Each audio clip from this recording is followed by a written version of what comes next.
Emily's heart pounded as she stood by Alexander's side, the darkness of Ravenwood surrounding them like a cloak. They had sought refuge in an abandoned chapel on the outskirts of town, its time-worn walls echoing with whispers of the past. As candlelight flickered, Emily turned to face Alexander. "Tell me everything," she implored, her eyes searching his for the truth she knew he held. His gaze softened, and he began to unravel his past, piece by piece. He had once been entangled in a dangerous world of deception, working for a clandestine organization that sought to expose corrupt politicians and business tycoons. The scandals he had been connected to were a part of his undercover mission, and he had walked away, leaving behind a life he could never fully escape. "I wanted a fresh start," Alexander confessed. "But the shadows of my past seemed to follow me everywhere, including Ravenwood." Emily listened intently, her heart aching for the man she was slowly falling for. "You could have told me all of this earlier," she said softly. "I was afraid," he admitted. "Afraid that you'd turn away from me, that the weight of my past would be too much for you to bear." Touched by his vulnerability, Emily reached out and took his hand. "You're not alone in this anymore," she assured him. "We'll face these shadows together." Their moment of solace was interrupted by the sound of footsteps outside the chapel. Instinctively, Alexander pulled Emily closer, shielding her from whatever danger might be approaching.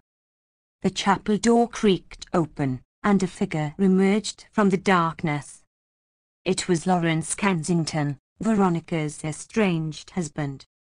His eyes bore a mix of desperation and fury, and a sinister smile played on his lips. "Alexander, old friend," Lawrence sneered.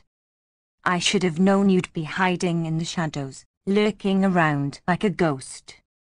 Alexander's grip tightened around Emily's hand, but he remained composed. "What do you want, Lawrence?" "I want what's mine," Lawrence spat, his anger palpable. "Veronica is alive, but I demand you hand her over to me. She belongs to me, not trotting away in some cellar."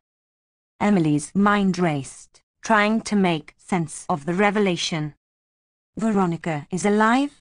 she asked, her voice trembling. Lawrence's smile widened.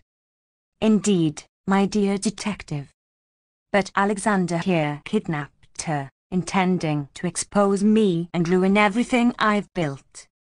He's just as dangerous as those he once worked for." Alexander's jaw clenched, his eyes locked on Lawrence. "You've been deceiving the town," he said sternly. "But I won't let you hurt Veronica." Before Lawrence could respond, the sound of sirens pierced the night. Emily had secretly called for backup while they were in the chapel. The arrival of the police startled Lawrence, giving Emily and Alexander a chance to escape. As they vanished into the night, Emily knew their journey was far from over. The veil of secrets in Ravenwood was slowly lifting, but the revelations had only just begun. United by love and a determination to expose the truth, Emily and Alexander would confront the darkness that threatened to consume them both.